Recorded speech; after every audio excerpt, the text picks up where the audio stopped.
dans ce webinaire consacré à la sécurité informatique et la performance des sites distants ou en gestion déléguée.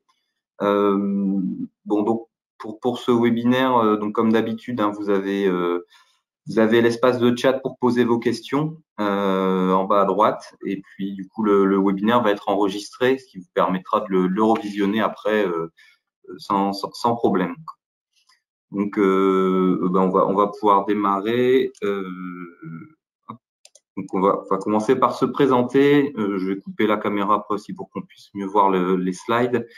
Donc, moi, Rémi Delcourt, société Straton IT. Donc, on est un éditeur de logiciels d'audit automatisé pour de l'infrastructure informatique. Donc, voilà, je travaille là sur la partie management de produits, donc depuis 7 à 8 ans maintenant. Et puis, vas-y, Frédéric, je vais te laisser te présenter également. Et Frédéric, donc pareil, je suis dirigeant de Straton IT, mais je suis aussi le concepteur de Corium à l'origine. Voilà. Donc, en tant qu'auditeur, je connais bien le sujet. Ça marche, merci. Donc, le déroulement du webinaire. Donc, déjà, on a décidé de faire ce webinaire pour apporter des solutions aux propriétaires de sites distants. Donc, on va expliquer ce que c'est la notion de site distant. Donc, site distant ou en gestion déléguée. Donc, pour les aider à suivre la santé de l'infrastructure informatique, à la fois sur les aspects de sécurité et de performance sur ces sites qui, du coup, sont pas gérés par les propriétaires directement. Donc, on va découper le webinaire en plusieurs parties. Déjà, bien définir ce qu'on sous-entend par site distant ou en gestion déléguée. Et du coup, les problématiques rencontrées par ces propriétaires de sites qui n'assurent pas la gestion quotidienne. Et du coup, on verra, du coup, avec leur position, qu'est-ce qu'il faut analyser sur ces sites distants. Voilà. Et enfin, comment faire cette analyse pour que ça prenne le moins de temps possible, mais en ayant la vision suffisante pour pouvoir piloter. Voilà. Donc voilà, ce qu'on appelle déjà un site distant ou en gestion déléguée. Donc on parle de site distant en fait quand l'infrastructure est gérée par un tiers. Donc ça peut être par un partenaire, par un fournisseur. Donc c'est une gestion externalisée, un intégrateur IT, un fournisseur cloud. Donc moi, typiquement, si on a une infrastructure sur du cloud comme OVH ou un concurrent, ou si on a délégué la gestion de l'infra à un intégrateur qui a des compétences supplémentaires sur cette partie-là. Voilà. Et ça peut également être un site géré par une autre équipe. Donc je vais présenter des exemples après, mais ça peut être un informaticien sur place ou des équipes dédiées quand on parle d'agences ou de magasins. Voilà. Voilà, donc typiquement, comment souvent sont constituées les infrastructures. Donc dans une entreprise, on a le site principal, donc souvent le propriétaire de site à la gestion en local et souvent une meilleure vision sur cette infrastructure-là. Et on va avoir plusieurs cas où il délègue la gestion. C'est là où on parle de notion de site distant ou gestion déléguée. Déjà, sur le site principal, des fois, certains réseaux peuvent être gérés par des fournisseurs, que ce soit un réseau dédié à une application métier particulière qui est fournie par un tiers, et du coup, le tiers est responsable de la gestion du réseau. Donc là, le propriétaire du site a quand même besoin de s'assurer ce qui est fait sur le réseau, vu que ça lui appartient quand même. Voilà. Autre cas de site distant ou gestion déléguée, ça va être justement quand physiquement on a une agence ou un magasin ou une autre antenne de l'entreprise qui est ailleurs physiquement, dans d'autres locaux, où du coup on peut déléguer la gestion à quelqu'un sur place, par exemple, un informaticien sur place. Ensuite, ça peut être, comme je le disais tout à l'heure, une infrastructure, donc là plutôt serveur qu'on va exposer sur le cloud. Donc on veut quand même savoir est-ce que cette infrastructure qui est gérée par un fournisseur cloud est bien gérée ou non. Voilà. Et enfin, dernier cas, ça peut être également si j'ai des filiales ou si je suis garant d'autres filiales, d'autres succursales, je suis garant de l'infrastructure et de la bonne santé de l'infrastructure de ces filiales. Je donne des directives à une équipe informatique sur place ou même des fois des gens qui appartiennent à une autre entreprise, et je dois m'assurer que l'infrastructure fonctionne également correctement. Voilà là les cas qui montrent voilà ce qu'on appelle site distant ou en gestion déléguée, et du coup les problématiques que rencontrent les propriétaires de sites. Ce qu'on va voir actuellement, leur objectif, ces propriétaires de sites, c'est de s'assurer que ces sites ou ces réseaux, sur ces sites et ces réseaux, que l'infrastructure est en bonne santé. Et pour garantir la performance normale du métier, de tout ce qui est utilisé, consommé par l'IT. Donc là, ils ont besoin, les problématiques qu'ils ont souvent, les propriétaires de sites, c'est qu'ils manquent de visibilité sur ces infras distantes et savent pas si elle est bien gérée. Donc l'objectif va être d'identifier si l'infrastructure est en bonne santé pour assurer les performances des utilisateurs et également éviter que le site ou le réseau devienne un risque de sécurité s'il y a des failles qui ne sont pas comblées et qui pourraient du coup, ces failles, être un point d'entrée pour attaquer l'ensemble des réseaux et l'ensemble de l'entreprise en termes de sécurité. Voilà. Rémi, quand tu parles de bonne santé de l'infrastructure, c'est les machines, leur présence sur le réseau, mais c'est aussi le contenu des machines? Oui, ça va être l'ensemble. Alors, ça va être déjà qui est là sur le réseau. On va voir après justement dans ce qu'il faut analyser, mais déjà regarder qui est là sur le réseau, qui maîtriser qui est présent, quels sont les autres. Et puis après, ça va être regarder aussi à quoi servent chacune des machines et puis regarder si leurs configurations sont bonnes, notamment en termes de mise à jour, d'applications installées, est-ce que ça respecte les standards et les politiques données par l'entreprise, ce genre de choses. D'accord. Okay. Ça répond à la question. Ouais. Donc voilà ce que je disais, voilà, problématique des propriétaires de sites, c'est que du coup sur ces fameux sites distants, gestion déléguée, ils n'ont pas forcément une bonne visibilité de l'état de santé. Et donc l'objectif du propriétaire va avoir ce niveau de visibilité suffisant. Donc il va essayer d'identifier les problèmes, connaître les actions d'amélioration à apporter si justement des problèmes sont identifiés, et son rôle après va être de suivre ces évolutions pour s'assurer que les corrections sont bien apportées. Et il doit se contenter de rester à ce niveau-là. C'est-à-dire que il n'a pas besoin, il ne doit pas dès le départ vouloir rentrer dans un niveau de détail trop important, déjà parce qu'il n'a pas forcément le temps. Et du coup, c'est pour ça qu'il doit plutôt avoir une vision globale et identifier grâce aux indicateurs et des éléments de synthèse les zones à améliorer. Et s'il doit rentrer dans un niveau de détail supplémentaire, ça va être que sur ces zones à améliorer. Voilà, donc pour piloter et donc avoir cette visibilité. Okay. Donc, justement, donc maintenant qu'on a vu là ces problématiques, c'est qu'est-ce que je dois faire concrètement, qu'est-ce que je dois analyser sur ces sites en tant que propriétaire pour avoir ce bon niveau de visibilité sans trop rentrer dans le détail, mais en rentrant en ayant suffisamment d'informations pour connaître l'état de santé, performance et sécurité de ces sites. Donc, c'est exactement ce que j'expliquais là il y a quelques instants à ta question, Fred. Du coup, première étape, c'est déjà avoir une vision de qui est là sur le réseau, sur les réseaux concernés, connaître les équipements qui sont présents.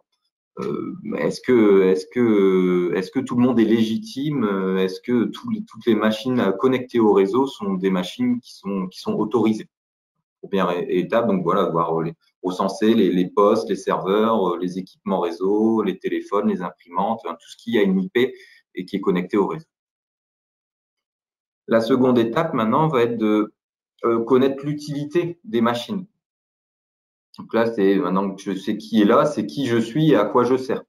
Donc, pour connaître l'utilité des machines, je vais récupérer la configuration de ces machines, donc à la fois la partie matérielle, la partie système, les applications installées, les services qui tournent. Donc ça, c'est aussi bien sur les PC que les serveurs. Et donc même sur la partie serveur, hein, on va pouvoir faire des profils de serveurs pour dire bon bah voilà, ce serveur est plutôt un serveur de base de données, plutôt un serveur de sauvegarde, un serveur LDAP, un serveur web, etc., etc. En récupérant la configuration, en regardant les applications installées, les services qui tournent, je vais pouvoir identifier le profil de mes machines, de mes serveurs et de mes PC, et donc identifier à quoi ils servent et pourquoi ils sont présents sur le réseau. Voilà. Deuxième chose à regarder, une fois que je connais un peu l'état de mon réseau et que je connais qui est là et à quoi je sers, c'est maintenant aller plus loin hein, en tant que propriétaire, savoir déjà qu'est-ce qui est obsolète. Donc obsolète sur mon infrastructure, ça va être l'idée de pourquoi il faut identifier cela, c'est pour limiter les failles de sécurité, éviter des pannes, parce qu'un matériel obsolète peut tomber plus facilement en panne, et puis des fois aussi améliorer les performances. Voilà. Donc globalement, augmenter la productivité de mes matériels. Donc l'obsolescence, on va la regarder à 3 niveaux. Il va y avoir l'obsolescence physique matérielle là, qui est présentée, donc où on peut définir des scores d'obsolescence basés sur les composants de la machine. Vous voyez typiquement un processeur qui date de 2013, donc qui a plus de 6-7 ans, il va avoir un score d'obsolescence plus élevé qu'un processeur récent. Et donc, on peut appliquer ce genre de fonctionnement pour tous les composants de la machine et en déduire un ratio global d'obsolescence sur les équipements et donc identifier l'obsolescence physique générale de mon infrastructure. De la même façon, je vais avoir l'obsolescence système. Donc là, je vais m'attarder sur le fait de savoir si mes systèmes d'exploitation installés sont encore supportés par l'éditeur. Donc notamment le support des patchs de sécurité. Un OS sans support ne va plus disposer de patchs de sécurité et donc il sera une source d'attaque.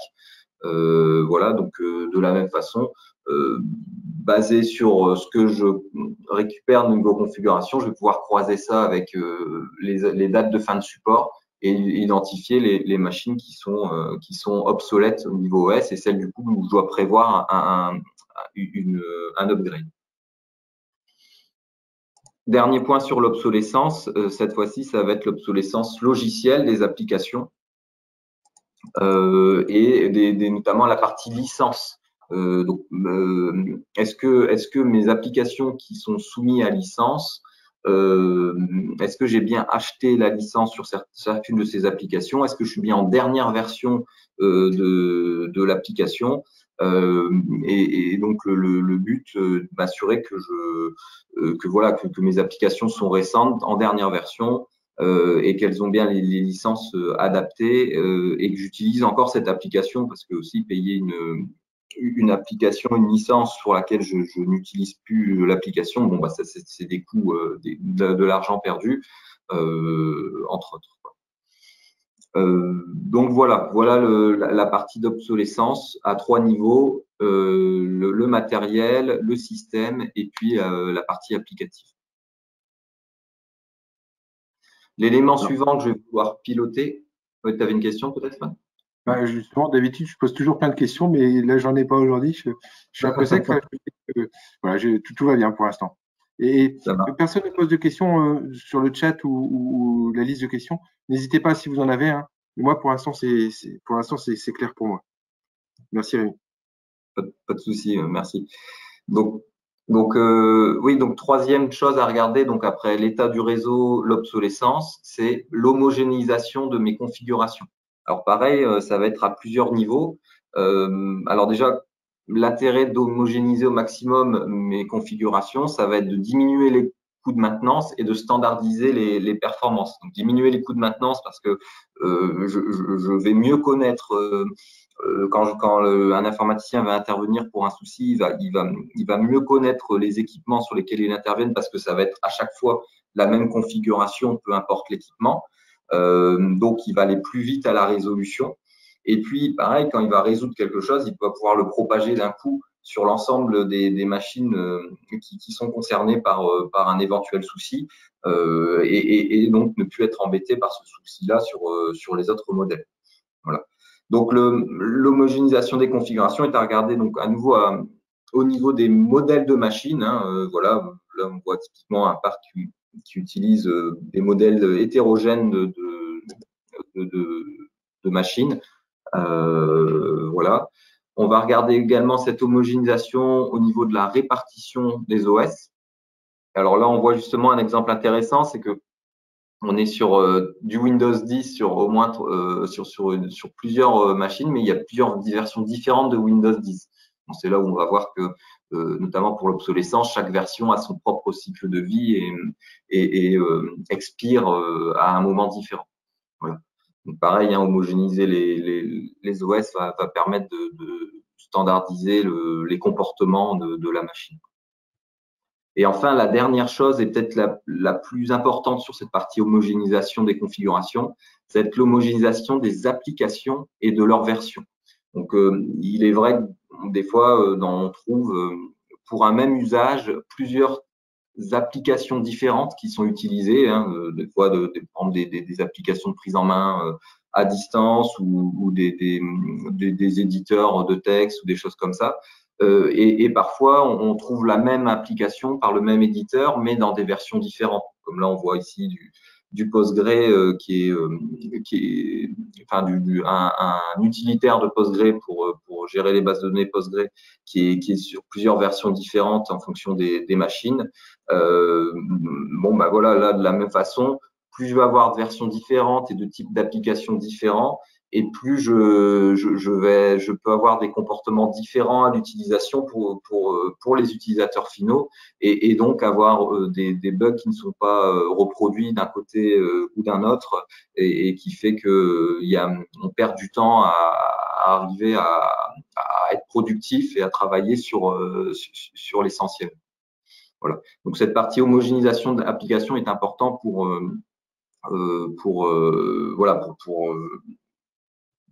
limiter vraiment la maintenance, le coût de maintenance du parc. De loin, c'est mon dashboard préféré, la carte des applis. Je trouve que, à chaque fois que je fais des analyses avec ça, moi, c'est là où je trouve le plus d'actions à réaliser pour sécuriser nos sites et pour les homogénéiser. C'est clair. Et donc ça demande, on va en parler après, mais du coup une catégorisation des applications, justement, on parlera de ça pour vraiment avoir vraiment cette cartographie de son infrastructure et de ce qu'on dispose. Alors le quatrième point qui aurait pu arriver plus tôt, mais il n'y a pas d'ordre précis, c'est la partie sécurité. Tout ce qui est analyse de la sécurité. Donc là, je vais prendre que 2 exemples, mais sur la partie sécurité, c'est une liste non exhaustive. Il y a plein de points de contrôle. Mais déjà, les grands basiques, si je veux m'assurer que mon infrastructure est déjà sécurisée, c'est déjà m'assurer des statuts d'antivirus et des produits de sécurité qui sont installés sur mes machines et m'assurer qu'ils sont bien en dernière version et que leur base est à jour. Voilà. Partie antivirus.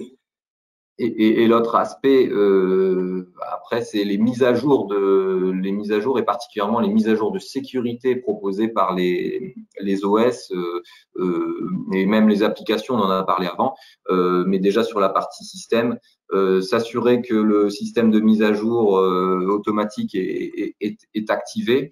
Et après, bien s'assurer que les dernières mises à jour de sécurité sont présentes sur chacune des machines. Alors pour ça, il y a aussi des serveurs type WSUS qui peuvent être mis en œuvre pour automatiser cette partie mise à jour. Voilà. Donc, sur la partie sécurité, déjà à haut niveau, si ces deux points-là sont validés et c'est déjà un très bon début, hein, parce que c'est pas toujours le cas.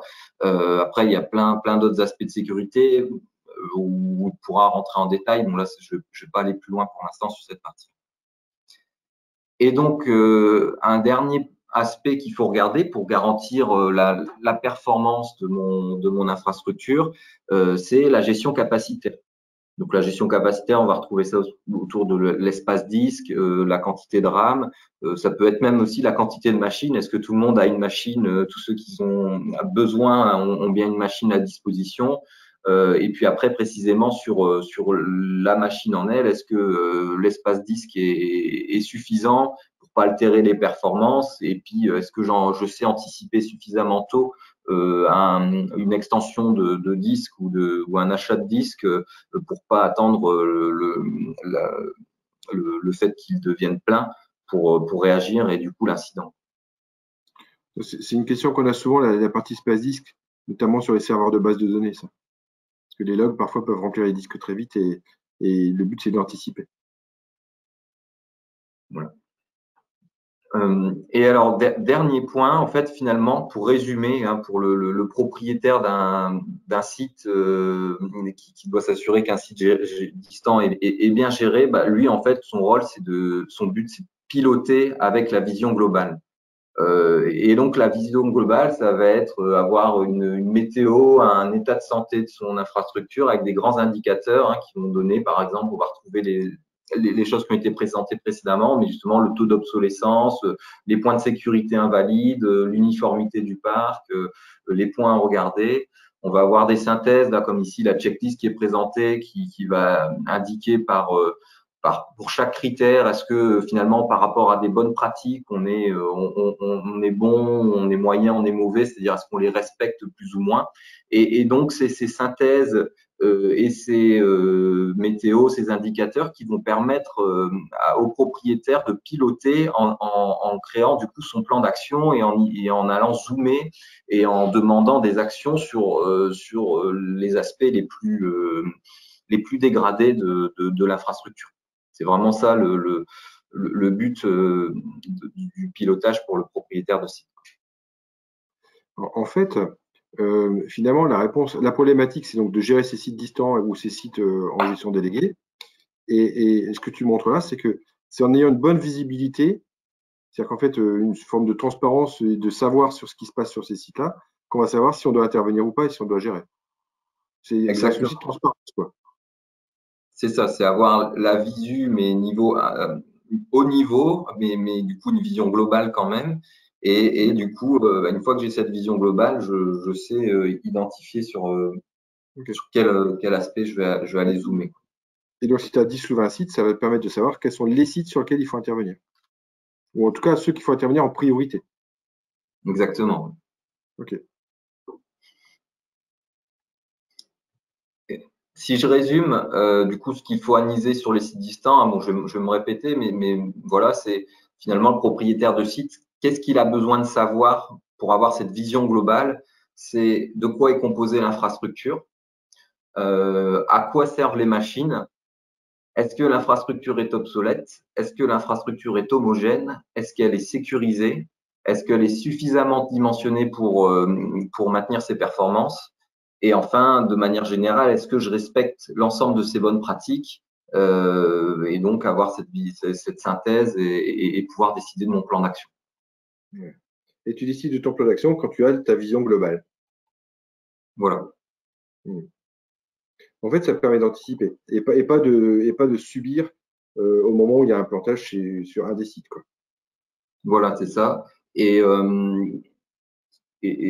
alors, l'idée, là, le challenge qu'il va y avoir maintenant, c'est comment je m'y prends pour avoir cette vision globale où finalement c'est assez complet. Enfin, après, c'est peut-être pas exhaustif, hein, mais c'est déjà quelque chose d'assez riche à avoir comme information. Comment je m'y prends en tant que propriétaire pour avoir ces informations sans que j'y passe personnellement trop de temps et sans que ça coûte trop cher de récupérer ces informations.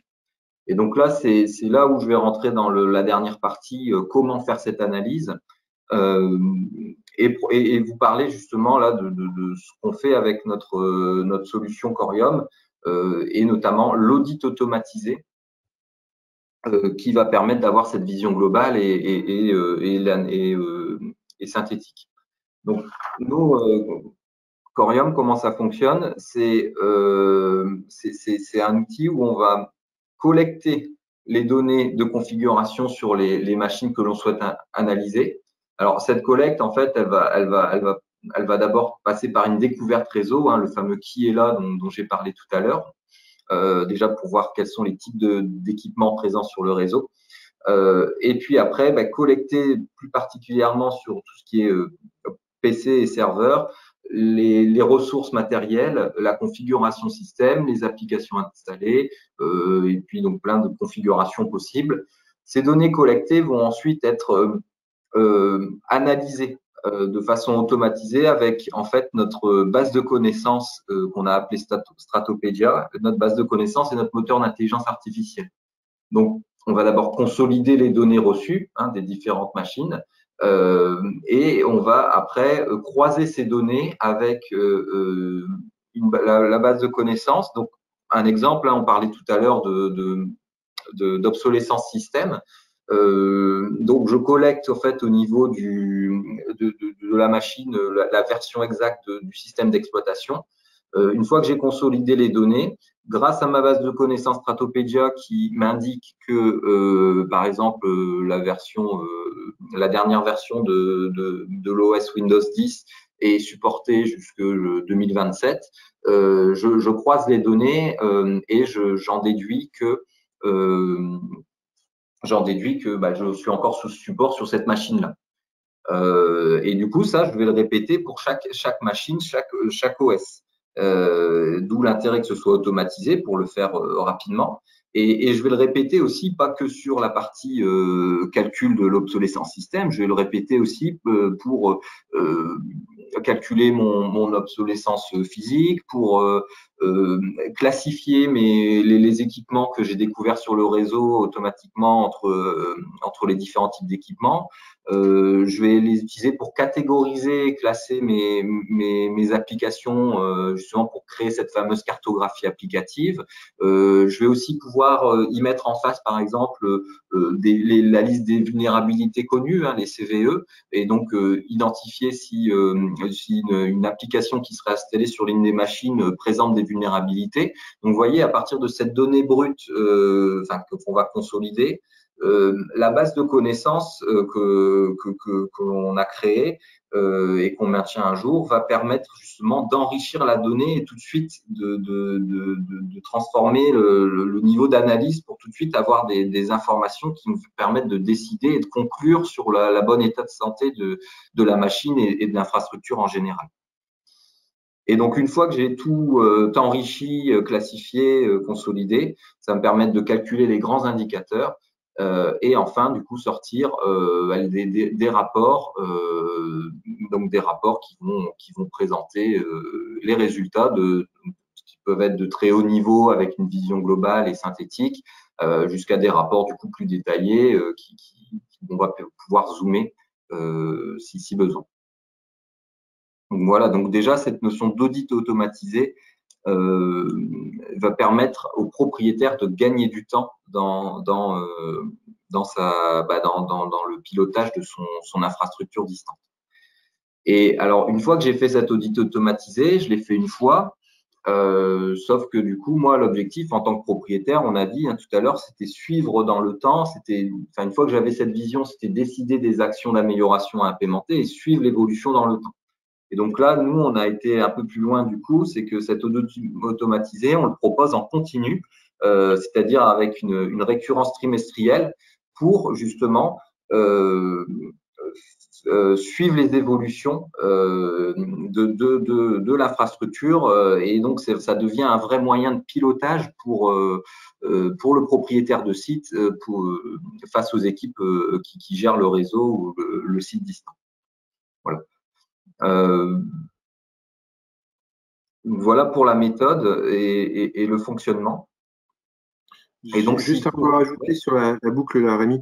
En fait, pour ceux qui connaissent un peu la partie sécurité ou ISO 27001, par exemple, on parle beaucoup de Plan Do Check Act, la route Deming ou le PDCA.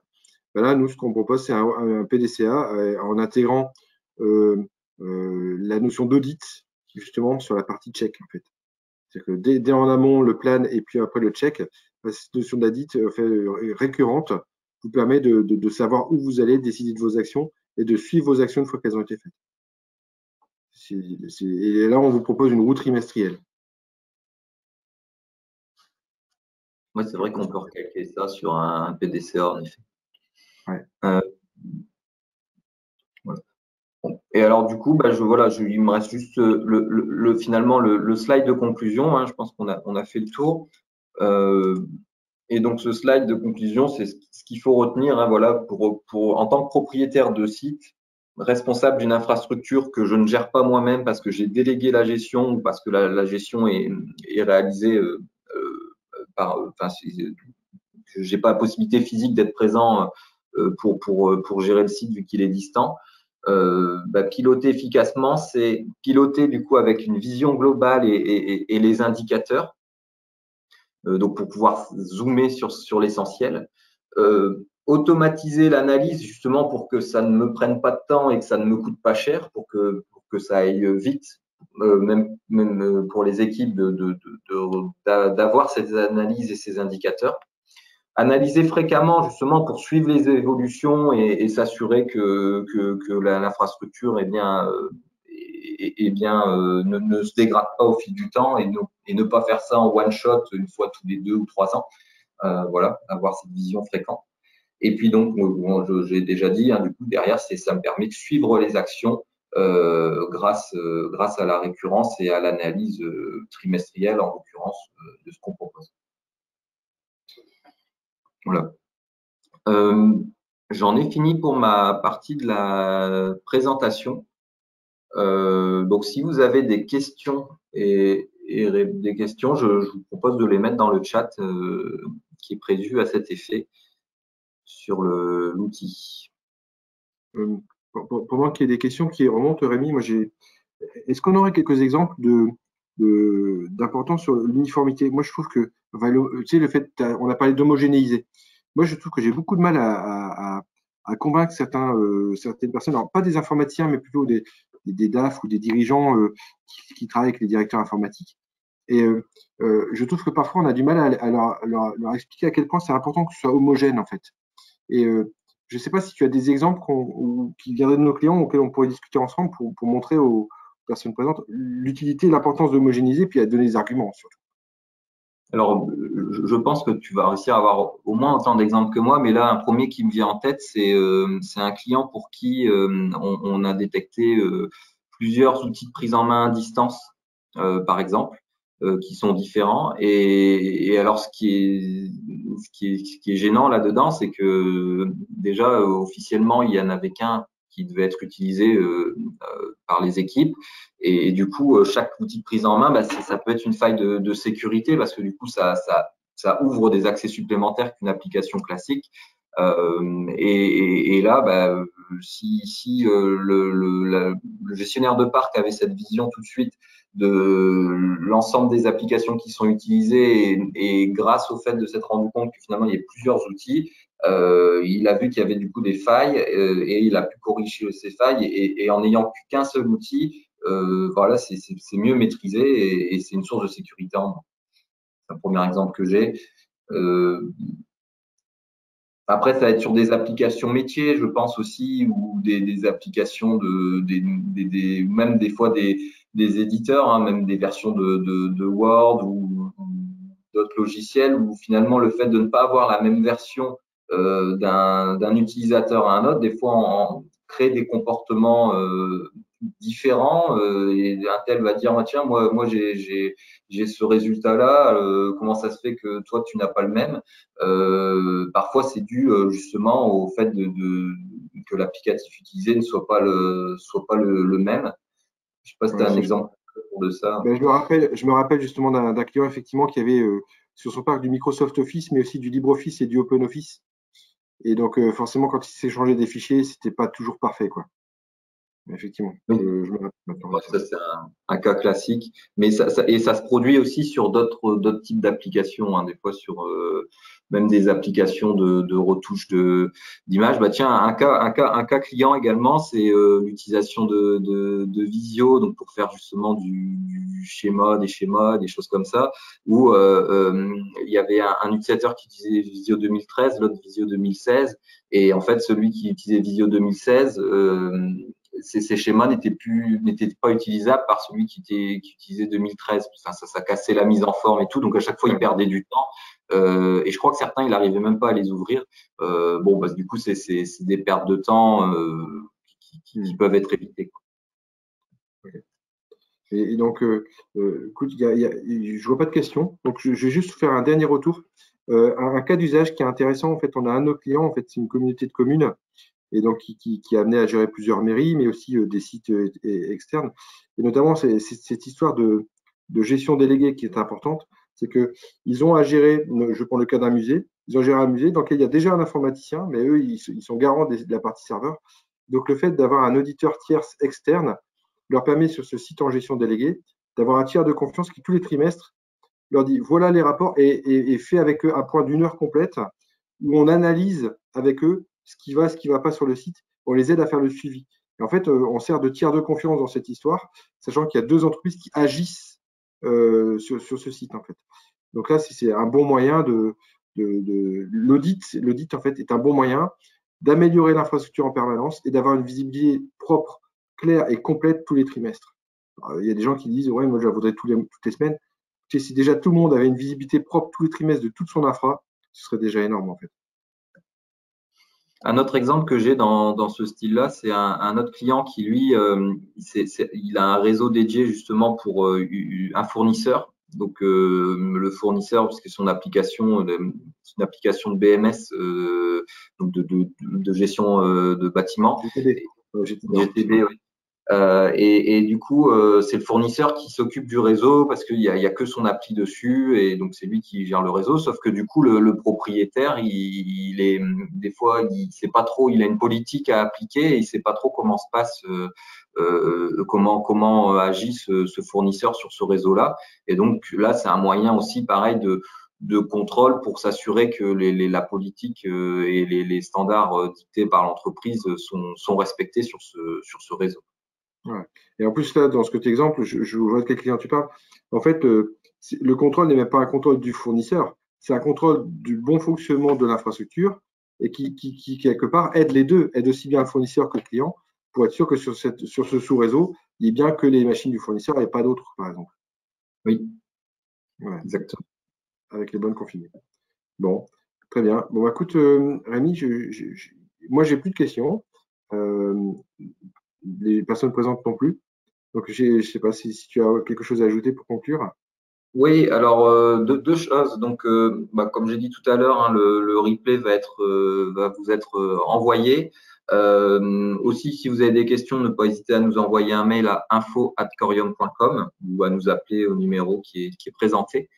Et enfin, la dernière chose, c'est le prochain webinaire qui aura lieu le 11 mai à midi.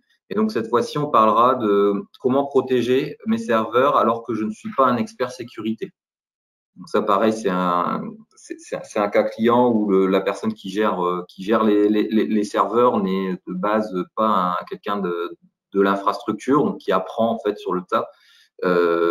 Quelqu'un qui fait de l'informatique, mais qui est pas un expert infra ni sécurité. Et donc en fait, on va vous partager des conseils pour bien gérer son infra dans ce cas-là. Voilà. J'ai rien d'autre à ajouter, moi. Super. Écoute, Rémi, merci beaucoup. Merci à toi, Fred. Et puis, merci aux participants et à très vite. Merci à tous. Merci à tous les participants. À bientôt.